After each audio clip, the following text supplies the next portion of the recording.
Professor Danilo Gasparini, storico, esperto di gastronomia, di storia del cibo, siamo alle soglie della Settimana Santa e uno dei momenti centrali è l'ultima cena. E la domanda che vi ponete stasera è: ma chi avrà cucinato quell'ultima cena? Sì, è una domanda provocatoria in realtà che si rifà anche a un bellissimo titolo di un libro uscito alcuni anni fa che rinvia a uno dei temi fondamentali della storia dell'alimentazione, qual è il ruolo avuto nel corso dei secoli delle donne in rapporto al cibo. Ed è un tema che è tuttora attuale, perché se noi andiamo a vedere quante stellate ci sono ogni anno nella guida Michelin sono molto poche. Perché si parte da un presupposto storico che è quello, io ripeto sempre, che l'arte è maschio e il mestiere è femmina. E quindi, tenendo conto questo, cerchiamo di raccontare qual è stata il ruolo e la presenza delle donne nel corso dei secoli, con degli aspetti anche filosofici non indifferenti, perché appunto se noi pensiamo alla maternità, che la donna si fa cibo per il proprio bambino, è chiaro che noi maschi qualche invidia ce l'abbiamo, insomma, da questo punto di vista. Ed è interessante vedere poi nel corso dei secoli come evolve questo ruolo dai grandi ricettari, ma anche il tema intrigante dell'anoressia, le sante anoressiche, ma anche il tema delle streghe, delle maghe, perché col cibo si avvelenava, fino ad arrivare poi appunto alla svolta di fine Ottocento, quando finalmente le donne cominciano a scrivere le ricette. E allora iniziano i grandi ricettari fatti da donne, passando per il fascismo che affida alla donna fascista, alla massaia, un ruolo fondamentale nella gestione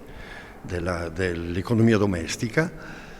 per poi arrivare al miracolo economico dove la donna lavora ma deve continuare a far da mangiare, e quindi la grande distribuzione, l'industria e il ruolo che le donne hanno oggi, ancora oggi, insomma. Fino ad arrivare, l'ultimo intervento riguarderà le donne e il web, quindi le blogger, quindi la TV, quindi Antonella Clerici e tutto quello che gli va dietro. Chiara Tonello è una delle relatrici di questa serata. Nei suoi studi da appassionata approfondisce il tema del cibo e delle donne. È un binomio che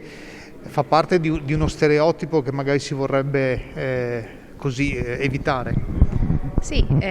così mi viene da cominciare con un motto di spirito che a chi dice donna dice cibo, nel senso che il cibo e la donna sono sempre stati legati in modo imprescindibile fin dall'antichità, però questo legame è spesso ambivalente, perché da un lato la donna è portatrice di vita e quindi datrice di cibo, però dall'altra parte ne diviene in qualche modo sottomessa, perché tutto il ruolo, diciamo, di accudimento e di preparazione dei pasti fin dall'antichità confina la donna appunto nell'ambito domestico.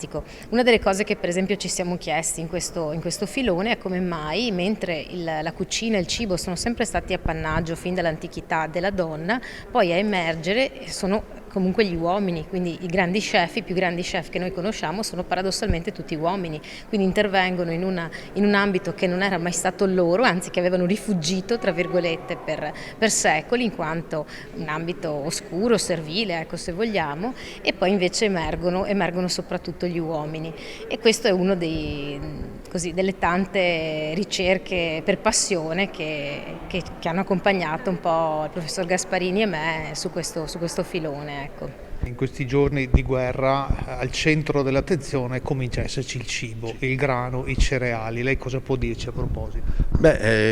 Sono vicende che l'Italia ha già conosciuto a partire dalla Prima Guerra Mondiale, quando appunto le donne sono chiamate a sostenere il fronte interno,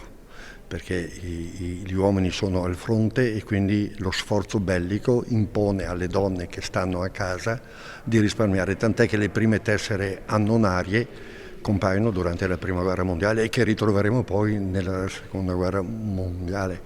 Il tema del cibo comunque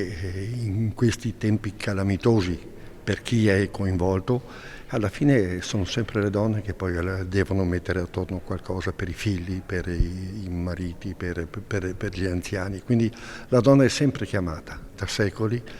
a svolgere un ruolo fondamentale, nascosto però. Guai appunto che la donna si metta in evidenza ed è un ruolo appunto a partire da Eva.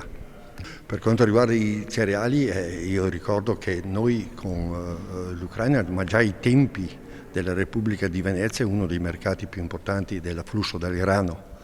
veniva dal Mar Nero. Lo stesso Garibaldi era un